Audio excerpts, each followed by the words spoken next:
सब भैया बहनी, दीदी दाई मनला जौहर, श्री भूपेश बघेल जी, सुश्री कुमारी शैलजा जी, श्री चरणदास महंत जी, श्री टी.एस. सिंहदेव जी, श्री दीपक बैद जी, श्रीमती फूलो देवी नेताम जी, श्री कवासी लकमा जी, श्री राजेश तिवारी जी, श्री लखेश्वर बघेल जी, श्रीमती सुभद्रा सलाम जी, आप सबका भी आज इस सभा में बहुत बहुत स्वागत।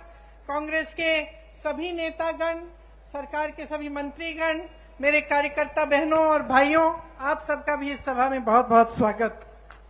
यहाँ मौजूद सभी सरपंच, पार्षद, जिला पंचायत सदस्य, अध्यक्ष और महापौर, विधायक, मंत्री, सभी का बहुत बहुत स्वागत। आप सबको बहुत बहुत नमस्कार। माँ कांकेश्वरी जी की जय, माँ शिवानी जी की जय, छत्तीसगढ़ महतारी जी की जय। आज यहाँ खड़े हुए हमें उन महापुरुषों की याद आती है जिन्होंने हमारी आजादी की लड़ाई लड़ी। ये धरती स्वतंत्रता सेनानी इंद्रू केवट जी, सुखदेव पातर हलबा जी और कंगलू कुम्हार जी की है। ठाकुर राम प्रसाद पोटाई जी की धरती है, जिन्होंने संविधान सभा के सदस्य होने के नाते बाबा साहेब के साथ पिछड़ों और वंचितों के अधिकार दिलाए। ये पंचायती राज का सम्मेलन है। महात्मा गांधी जी के से लेकर राजीव गांधी जी तक पंचायती राज का जो सपना था उसको साकार करने का कार्य कांग्रेस ने किया। 33% महिला आरक्षण पंचायतों में भी कांग्रेस पार्टी की सरकार ने किया।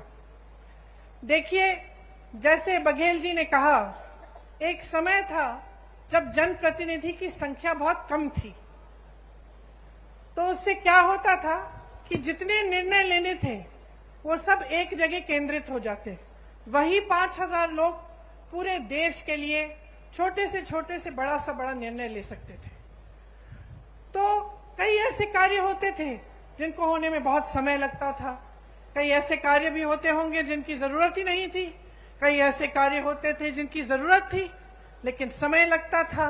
दिल्ली जाना पड़ता था या रायपुर जाना पड़ता था या कहीं और आपके जिले में जाना पड़ता था अगर गांव का कार्य होता था।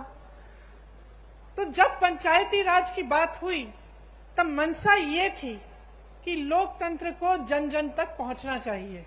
इसका मतलब है कि जो गांव का विकास है, जो गांव का कार्य है, उसका निर्णय गांव में ही होना चाहिए। आज आप सब यहां बैठे हैं, आप सब जमीनी लोग हैं। सबसे ज्यादा अच्छी तरह कौन जानता है कि गांव की जरूरतें क्या हैं, गांव के विकास के लिए क्या अच्छा रहेगा, कौन सा काम पहले करना चाहिए, किसकी ज्यादा जरूरत है, ये आप सब जानते हैं और आपसे बढ़कर कोई नहीं जानता। आज आपके हाथों में सत्ता है। आज पैसा सरकार आपके हाथों में भेजती है ताकि आप ये निर्णय ले सकें और गांव में आप खुद काम करा सकें।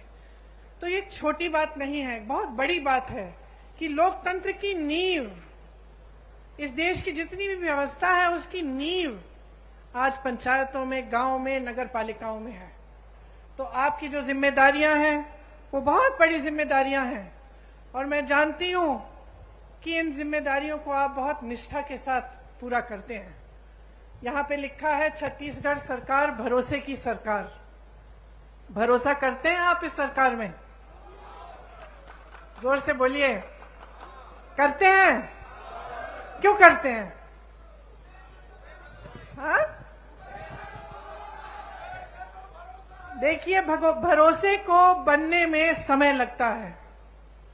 भरोसे को बनने में ये होना जरूरी है कि आपको दिखे। आप किसी के साथ दोस्ती भी कर लो, नई दोस्ती है, एकदम भरोसा नहीं बनता, समय लगता है। कहीं आपको कोई समस्या आ गई आपके घर में, उस दोस्त ने मदद कर ली तो भरोसा बनना शुरू होता है।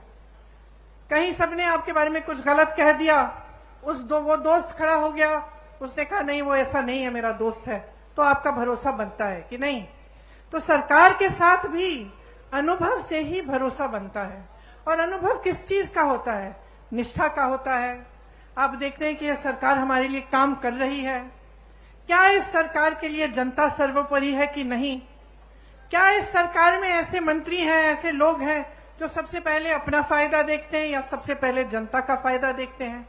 और जब आपको अपने अनुभव से पता चलता है कि हाँ, हमारे गांव में काम हो रहा है, हमारे नगर में काम हो रहा है, प्रदेश का निर्माण हो रहा है, हमारी कोई समस्या होती है उसके हल के लिए कार्य हो रहा है, तभी आपका सरकार में भरोसा बनता है। तो आज अगर छत्तीसगढ़ की कांग्रेस की सरकार में आपका भरोसा है तो ये इस वजह से है कि छत्तीसगढ़ की जो कांग्रेस की सरकार है वो कांग्रेस की एक बहुत पुरानी परंपरा को आगे ले रही, अब बढ़ा रही है। कैसे? आप तो जानते ही हैं कि मेरे परिवार का आपके साथ एक बहुत पुराना रिश्ता है। पंडित जवाहरलाल नेहरू जी यहां स्वतंत्रता संग्राम के दौरान आए, उसके बाद भी वो पूरे प्रदेश के कोने कोने तक उन्होंने दौरा किया, आपके पास आए, आपकी समस्याओं को समझा।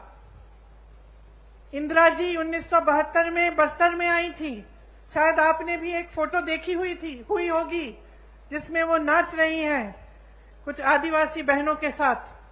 तो आपको याद है कि मेरे पिता और मेरी माता जी भी काफी बार बस्तर आए, आपके घरों में गए, गांव में गए, आपकी समस्याओं को समझने की उन्होंने कोशिश की।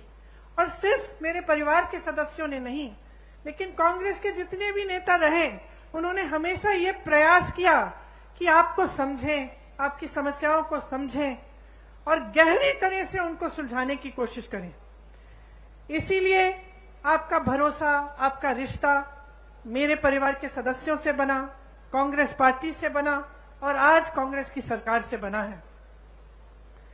आपको पता नहीं होगा शायद कि जब मेरी दादी इंदिरा जी यहां आई थी तब स्वामी आत्मानंद जी से उन्होंने कहा था कि हम यहाँ का विकास कराएंगे और यहाँ के बच्चों को शिक्षित कराएंगे।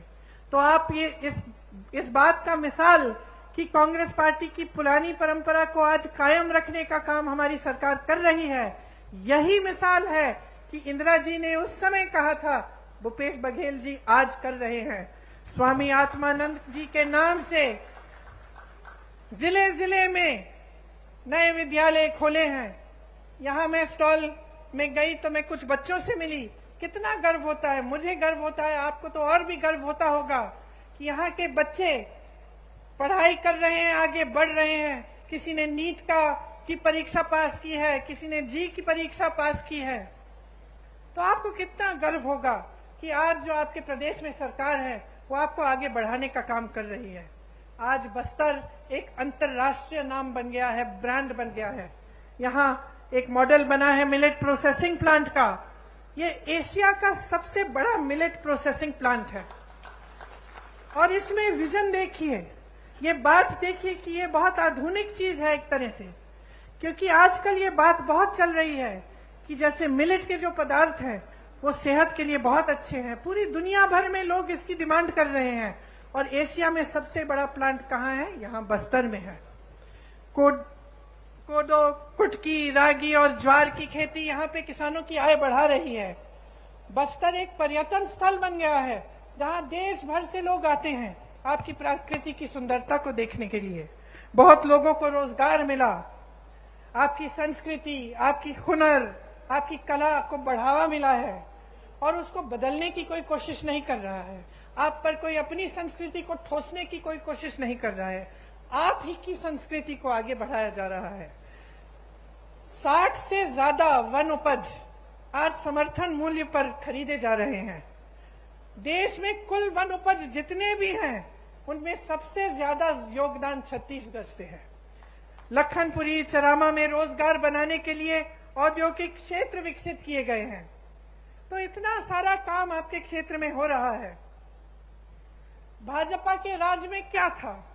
मेरे से अच्छी तरह आप जानते हैं, हिंसा का राज था। लोग यहां आने से डरते थे। निर्दोष आदिवासी भाई बहनों को जेल में डाल दिया जाता था। हर तरफ हिंसा, भय और उत्पीड़न था। आज कांग्रेस की सरकार ने खूब परिश्रम करके 5 सालों के अंदर अंदर आपको उस हिंसा की जाल से निकाला है और आपको प्रगति का रास्ता दिखाया है, जिससे आप, इसीलिए आज भी उनके गुजर जाने के 30 साल से ज्यादा गुजर गए, लेकिन आज भी आप उनकी याद करते हैं और उन पर आज भी भरोसा है। बघेल जी की सरकार पर भी इसी तरह से आपका भरोसा है, क्योंकि उन्होंने गरीबों के लिए, पिछड़ों के लिए, आदिवासियों के लिए, भाई बहनों के लिए इतना काम करके आपको दिखाया है। आप जानते हैं कि गांव में मनरेगा लाने वाली भी कांग्रेस पार्टी थी, और ये आपका सौभाग्य है कि कांग्रेस की सरकार है आपके प्रदेश में, तो इन चीजों पर रोक नहीं है।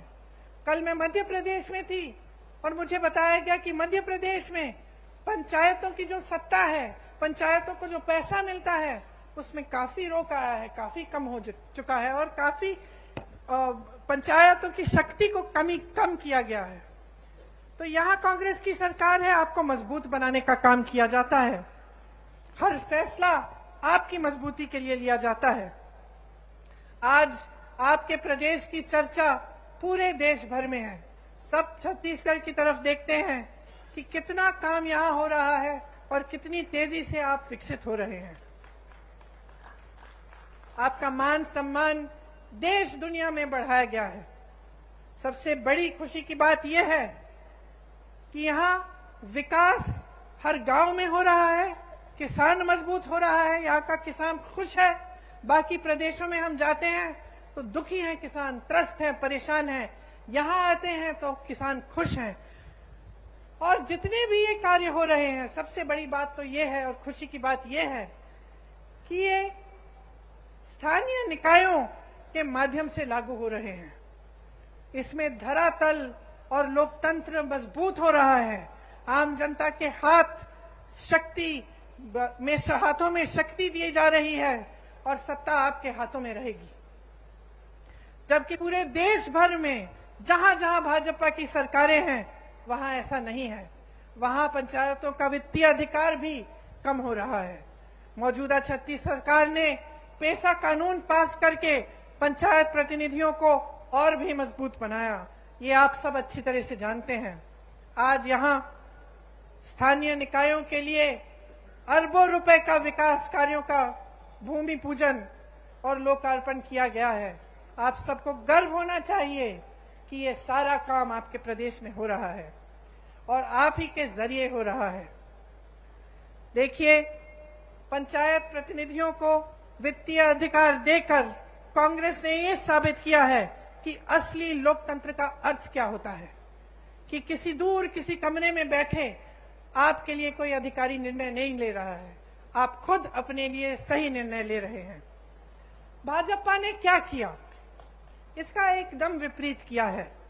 हमारे प्रधानमंत्री जी को देखिए, जैसे बघेल जी ने कहा, देश की सारी संपत्ति अपने अरबपति मित्रों को दे दी, लाखों करोड़ों के इनके कर्ज माफ कर लिए। जब किसानों को के कर्ज को माफ करने की बात उठती है तो कहते हैं कि पैसा नहीं है। यहाँ छत्तीसगढ़ में कांग्रेस की सरकार ने कर्ज माफ करने का काम 24 घंटों के अंदर अंदर किया। इन्होंने क्या किया, प्रधानमंत्री जी अपने लिए दो हवाई जहाज खरीदते हैं। 8,000 करोड़ का एक हवाई जहाज अपने लिए। सुन लीजिए, 20,000 करोड़ का नया संसद बनाते हैं, जबकि एक अच्छा खासा संसद हमारे देश में है। 27,000 करोड़ का एक यशोभूमि नया बड़ा हॉल बनता है, 27,000 करोड़ का। और जब ओपीएस की बात होती है, पेंशन की बात होती है, आप सरकारी कर्मचारी हैं, यहाँ खड़े हैं, जब आपके पेंशन की बात होती है तो क्या जवाब देते हैं? कहते हैं कि पैसा नहीं है। तो अपनी शान बढ़ाने के लिए, अपनी आन बान शान बढ़ाने के लिए, बड़ी बड़ी इमारतों को बनाने के लिए पैसा है। अपने उद्योगपति दोस्तों के कर्ज माफ करने के लिए पैसा है। अपनी देश की संपत्ति को अपने उद्योगपति दोस्तों को सौंप सकते हैं, लेकिन आपका पेंशन नहीं दे सकते, जो आपकी मांग है। आज छत्तीसगढ़ की सरकार आपको पुराना पेंशन दे रही है, क्योंकि जब नीयत सही होती है तो जो जनता के लिए अच्छा होता है वो सरकार करती है। देश का किसान आज मात्र 27 रुपए एक दिन में कमाता है। सुन लीजिए, आप यहाँ किसान बैठे हैं, यहाँ आपकी सरकार आपकी सहायता करती है, बिजली पानी सुविधाएं आपको मिलती हैं। देश भर में किसानों को मजबूत करने के बजाय किसानों की कमर तोड़ी गई है।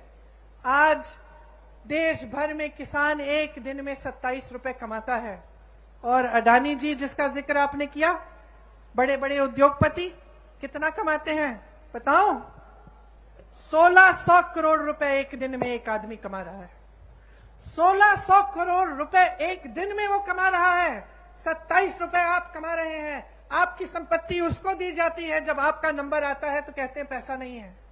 ये सरकार चल रही है इस देश में। आप क्या अपने प्रदेश में भी ऐसी सरकार चाहते हैं? क्या आप अपने प्रदेश में एक ऐसे मुख्यमंत्री को लाएंगे जो सबसे पहले अपने लिए सारी संपत्ति बटोरने का काम करेगा और आपके हाथों में कुछ नहीं देगा? भाजपा की सरकारें जो हैं अमीरों के लिए चलती हैं, इसमें गरीब के लिए, मिडिल क्लास के लिए कोई सोच नहीं है। चाहे पेंशन की बात करें, चाहे आप जाति जनगणना की बात करें, मौन हो जाते हैं, कुछ कहते नहीं हैं। आपका ध्यान इधर उधर भटकाने की कोशिश करते हैं। कभी धर्म की बात करेंगे, कभी कोई और बात उठाएंगे जिससे आपके जज्बात जुड़े हैं, लेकिन जब सही बात आती है जिससे आपके अधिकार बनेंगे, जिससे आप मजबूत बनेंगे, तो मौन हो जाते हैं। इनसे पूछिए क्यों नहीं कर रहे हैं जाति जनगणना। आज मैं यहां खड़े हुए घोषणा करना चाहती हूं, बघेल जी से मैंने बात की है, अगर हमारी सरकार दोबारा छत्तीसगढ़ में आएगी तो बिहार की तरह यहां भी जाति जनगणना कराई जाएगा। बिहार में आपने देखा है, बिहार में आंकड़े आपने देखे हैं, 84% ओबीसी एससी एसटी के लोग हैं। मैं आपसे आज पूछना चाहती हूं कि बड़े बड़े पोस्ट में, बड़े बड़े अधिकारियों के जहां जहां सत्ता है, वहां क्या 84% ओबीसी एससी एसटी के लोग हैं? जवाब दीजिए, हैं? क्या उनका अधिकार नहीं है? तो जाति जनगणना क्यों नहीं हो सकती? होनी चाहिए। देखिए, जब आपकी काम की बात होती है ये लोग मौन हो जाते हैं, या फिर जैसे मैंने कहा आपका ध्यान कहीं और भटकाने की कोशिश करते हैं।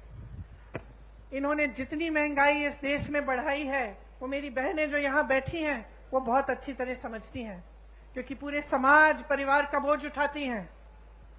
आप चाहती हैं कि आपके बच्चे बड़े हों, पढ़े लिखें। जब आप स्कूल की फीस भरने जाती हैं कितनी मुश्किल होती है आपके लिए, जब आपको उनकी वर्दी खरीदनी पड़ती है, उनकी किताबें खरीदनी पड़ती हैं, उनके लिए कोई नए कपड़े लेने पड़ते हैं, जूते लेने पड़ते हैं, सब पे जीएसटी टैक्स लग जाता है। सब पे केंद्र सरकार ने टैक्स लगाया है और उसका दाम बढ़ा दिया है। टैक्स आप दे रहे हैं और मौज उनके उद्योगपति दोस्त कर रहे हैं। हर चीज पे टैक्स लग रहा है, कपड़ों पे, बर्तनों पे। जो आप जाके आप सब्जियां खरीदते हैं वो भी महंगी हो गई हैं, तेल महंगी हो गई है।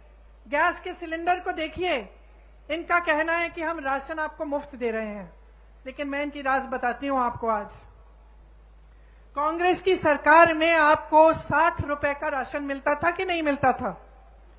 आपको याद है? आपको 60 रुपए देने पड़ते थे, आपको राशन मिलता था। उस समय किसी को याद है कि सिलेंडर का क्या दाम था? 425 रुपए था। 425 रुपए का सिलेंडर था, 60 रुपए का आपको राशन मिलता था। तो 485 रुपए में आपको राशन भी मिल जाता था, आपको सिलेंडर भी मिल जाता था। ये सही है कि नहीं बहने? सही है। अब इन्होंने कह दिया कि हम राशन मुफ्त दे रहे हैं, बहुत अच्छा। सिलेंडर कितने का दे रहे हैं? 1125 रुपए से 1200 रुपए में। समझ रहे हैं आप कि आपके साथ कितना बड़ा धोखा हो रहा है? आपको कहा जा रहा है कि आपको राशन मुफ्त मिल रहा है, लेकिन जितना राशन का दाम पहली सरकार को आप जितना राशन के लिए देते थे उससे कहीं ज्यादा सिलेंडर का है। तो जहां आपको 485 रुपए में दोनों चीजें मिल जाती थी, आज 1125 रुपए में एक सिलेंडर मिल रहा है, कौन खरीदेगा? अरे इनके उद्योगपति दोस्त आपके घर आके आपके लिए सिलेंडर खरीदेंगे? जहां जहां रोजगार का मौका था इन्होंने खत्म कर दिया। नौकरियां मिलती थी, रोजगार मिलता था पीएसयू से। इसीलिए पंडित जवाहरलाल नेहरू का जो नजरिया था उस समय कि बड़े बड़े पीएसयू बनाए ताकि जनता को रोजगार मिले, आज वो पीएसयू बिक गए हैं, निजी बन गए हैं। उसमें ना आरक्षण मिलेगा और ना रोजगार मिलेगा। आपको खेती किसानी से रोजगार मिलते थे और पूरे देश भर में किसान को इतना कमजोर बना दिया है कि वो बेचारा कमा नहीं पा रहा है।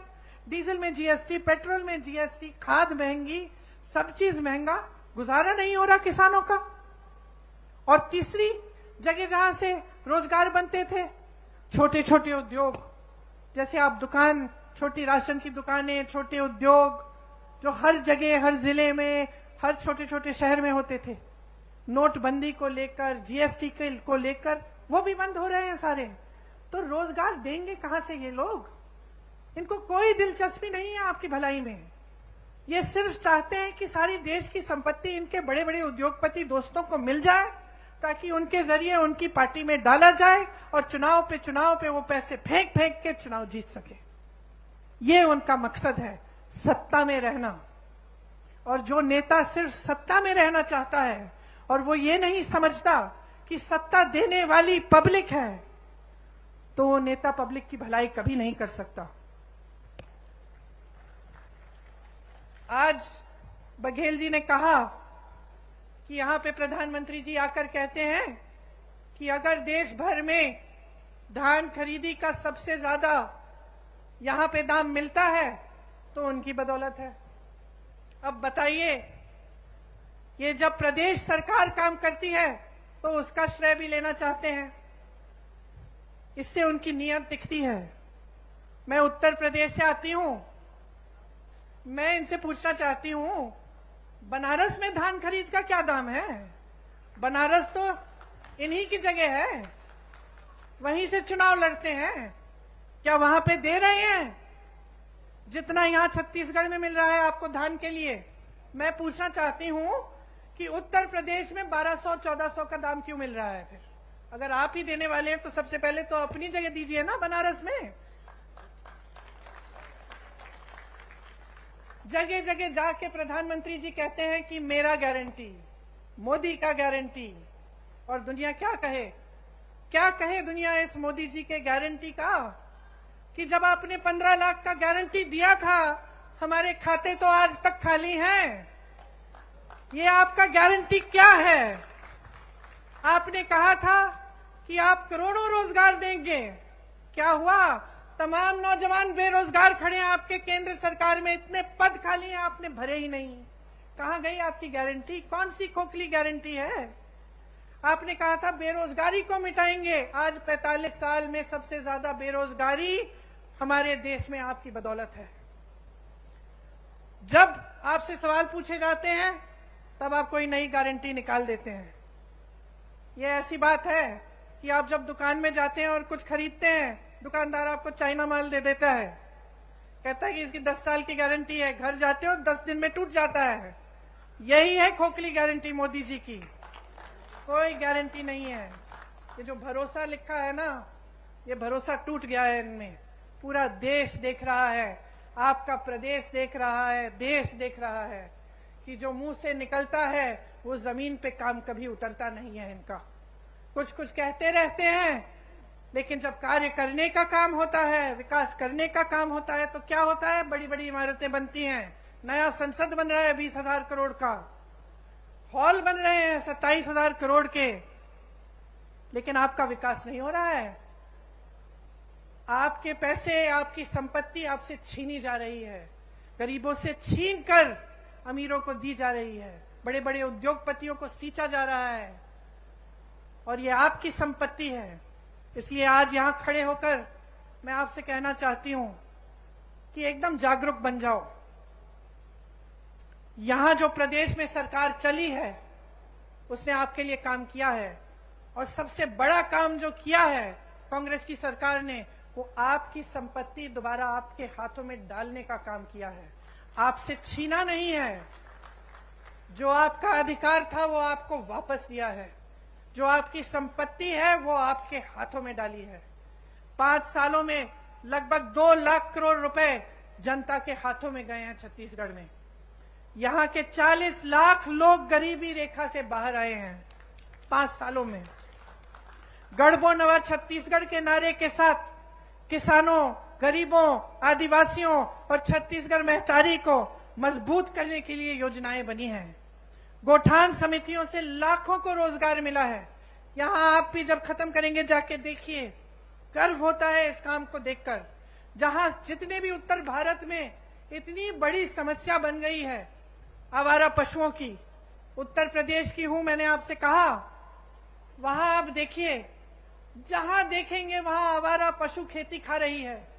महिलाएं परेशान हैं, रात भर उनके पतियों को खेती में बैठना पड़ता है, निगरानी करनी पड़ती है और दिन भर वो जाती हैं कि किसी न किसी तरह से खेती बच जाए। लेकिन सरकार ने इस समस्या को हल करने के लिए कुछ नहीं किया। यहाँ छत्तीसगढ़ में मैं गर्व से कहना चाहती हूँ कि जो गौठान योजना है उससे ये समस्या हल भी हुई है और इससे आपकी प्रगति भी हुई है और आपको रोजगार मिले हैं, आपकी कमाई हुई है। वहां खड़ी हुई मेरी बहनें खुशी से खिलखिला रही हैं। मैंने जब उनसे पूछा खुश हो, मुस्कुरा के कहीं खुश हैं। कितना कमाया है? हमारे समूह ने 1 लाख कमाया है। गर्व से कह रही हैं। अब इनको कौन दबाएगा? आगे बढ़ना शुरू हो गया है, विकसित होना शुरू हो गया है। तो यही चाहते हैं आप प्रदेश की सरकार से।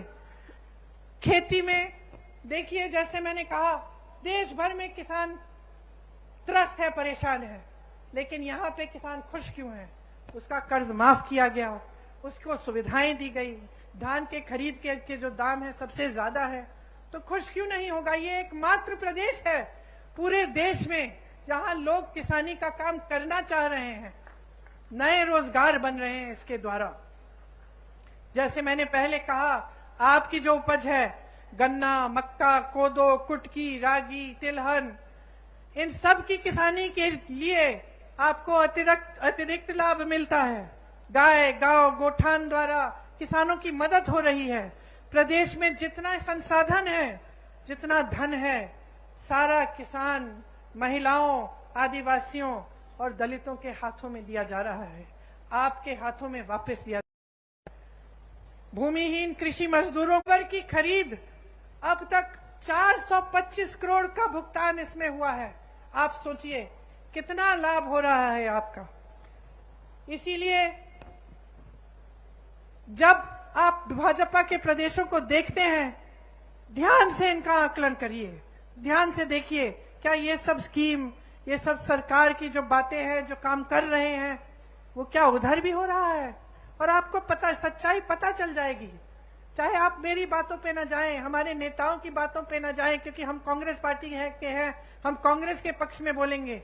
लेकिन आप अगर आंख खोल के अगर जागरूक बनेंगे और अगर दूसरे प्रदेशों की ओर देखेंगे तो आपको कांग्रेस के प्रदेशों में और उन प्रदेशों में बहुत फर्क दिखेगा। आज राजस्थान, कर्नाटका, हिमाचल प्रदेश और छत्तीसगढ़ में ओपीएस लागू है। आज जो वादे उन प्रदेशों में किए गए वो पूरे कर दिए जा रहे हैं। महिलाओं को हर महीने कुछ मिल रहा है, कर्नाटका में, हिमाचल में शुरू होने जा रहा है। राजस्थान में जैसे यहाँ पर आपको चिकित्सा के लिए जब आप बीमार पड़ते हैं तो आपको 25 लाख तक मुफ्त इलाज मिलता है। तो ये सिर्फ छत्तीसगढ़ की बात नहीं है, ये कांग्रेस में जहां जहां सरकार है उन प्रदेशों की बात है और ये सच्चाई है। तो इसमें कोई अगर आपको शक हो, आप खुद पूछ लीजिए, किसी राजस्थानी से पूछ लीजिए कि क्या हो रहा है उस प्रदेश में। और आपको तो छत्तीसगढ़ का अनुभव है ही, आप तो जानते ही हैं कि यहाँ कितनी प्रगति हुई है और आपके लिए कितनी चीजें की हैं। किसानों की यहाँ हजारों करोड़ रुपए की सब्सिडी है। तेंदुपत्ता बंडल का दाम 4000 रुपए तक बढ़ाया गया है। बीपीएल परिवारों का 5 लाख तक निःशुल्क इलाज हो रहा है और जो जेनेरिक दवाइयां हैं उसमें 50 से 75% तक छूट भी मिल रही है। महिलाओं के लिए मेरी बहनें कितनी योजनाएं हैं, मैं गिनवा सकती हूँ आपको। आंगनवाड़ी कार्यकर्ता का मानदेय बढ़ाया, 10,000 रुपए किया, सहायिका का 5,000 रुपए किया, मिनी आंगनवाड़ी को 7,500 रुपए किया, मितानिन बहनों को भी 2,200 का रुपए अतिरिक्त मिल रहे हैं। दाई दीदी क्लिनिक बनी महिलाओं के लिए, आपसे ही संचालित है। कितना अच्छा लगता है ये देखकर कि आप खुद इन क्लिनिकों का संचालन कर रही हैं और आप ही का लाभ हो रहा है। सरकारी कॉलेजों में लड़कियों को स्नातक तक मुफ्त शिक्षा मिल रही है। इतना अच्छा लगता है। यहाँ मेरी छोटी बेटियां खड़ी है जो इंग्लिश में बोल रही हैं, जो कह रही हैं कि मैं बड़ी होकर डॉक्टर बनूंगी, मैं बड़ी होकर कलेक्टर बनूंगी। स्वामी आत्मानंद स्कूल की बात की हमने, जिनके बारे में आदिवासी बच्चियों की शिक्षा के लिए इंदिरा जी ने बोला था, बघेल जी ने वो सपना साकार किया। ऐसी 50% महिलाओं के लिए उसमें आरक्षण है। स्वयं सहायता समूह का करोड़ों का कर्ज माफ किया और करोड़ों की कमाई भी होगी जब इस तरह के कार्य किए जाते हैं उनके लिए। तो इस तरह की तमाम स्कीमें हैं जो सिर्फ आपके लिए, आपके हाथों में सत्ता, आपके हाथों में आपकी संपत्ति देने के लिए बनाई जा रही हैं। मैं गर्व से आज एक और घोषणा करना चाहती हूं कि अगर हमारी सरकार फिर से प्रदेश में आएगी तो 10 लाख आवास गरीबों को दिए जाएंगे।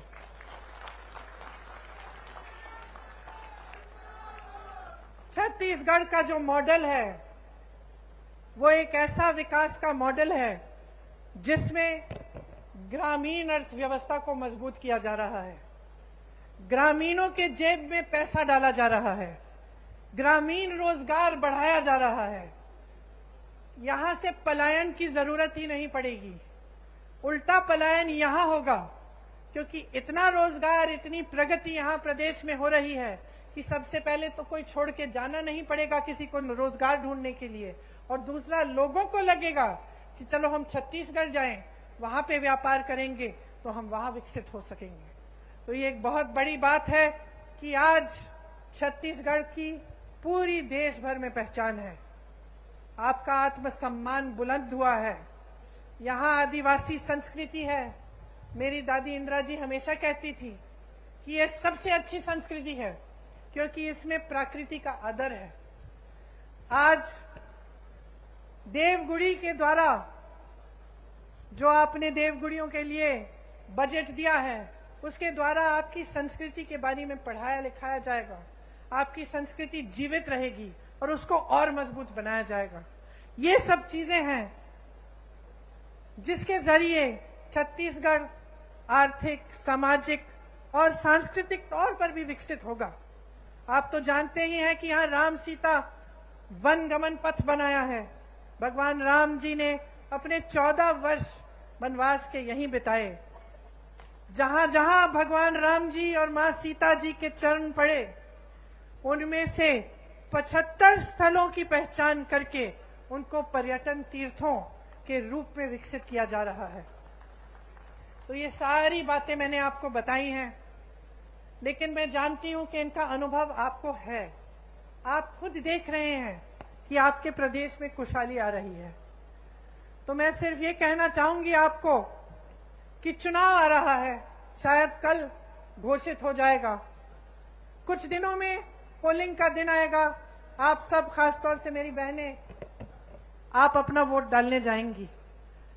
आज मुझे बहुत खुशी की बात है कि जितने भी राजनीतिक दल हैं वो समझ गए हैं कि जो मेरी बहनें हैं, असली शक्ति इनके हाथों में है। आज सब आपके वोटों के पीछे दौड़ रहे हैं, तो इसका मतलब है कि आपकी जिम्मेदारी दुगनी हो गई है। किसके प्रति है ये जिम्मेदारी? आपके देश के प्रति, आपके प्रदेश के प्रति तो है ही, लेकिन सबसे बड़ी जिम्मेदारी आपके बच्चों के प्रति है।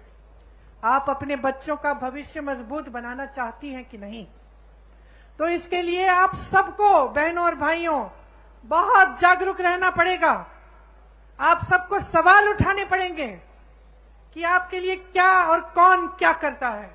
और जब आपको दिख रहा है कि छत्तीसगढ़ विकसित हो रहा है, जब आपको भरोसा है छत्तीसगढ़ की कांग्रेस की सरकार में, तो 5 साल और इस सरकार को मौका दो, ताकि आपका प्रदेश और भी मजबूत बने, और भी आगे बढ़े, और पूरा देश आपकी तरफ देखे कि ये मिसाल है। प्रदेश ऐसे चलना चाहिए, ऐसे विकसित होना चाहिए। और जो सरकार काम करती है, इसी तरह से सरकार को काम करना चाहिए। इसलिए आज यहां खड़े हुए मैं आपसे कहती हूं कि आप अपने अनुभव पे उतरो, आप जागरूक बनो, आपका अपना कर्तव्य पूरा करो, अपने ही प्रति, अपने ही बच्चों परिवारों के प्रति, अपने भविष्य के प्रति, अपने प्रदेश और देश के प्रति। और जब आप जागरूक बनेंगे तो ये स्पष्ट है कि आप कांग्रेस को ही वोट देंगे। क्यों? आप अंदर जानते हैं कि कांग्रेस के ने आपके लिए दिन रात एक करके काम करके दिखाया है। आप सबने बहुत ध्यान से मेरी बातों को सुना। आज गर्मी भी है काफी। मेरी बहनों को मैंने पैदल चलते हुए देखा जब यहाँ आ रही थी, तो मैं दिल से आपको धन्यवाद देना चाहती हूँ कि आप यहाँ आए और आपने मेरी बातें इतनी ध्यान से सुनी।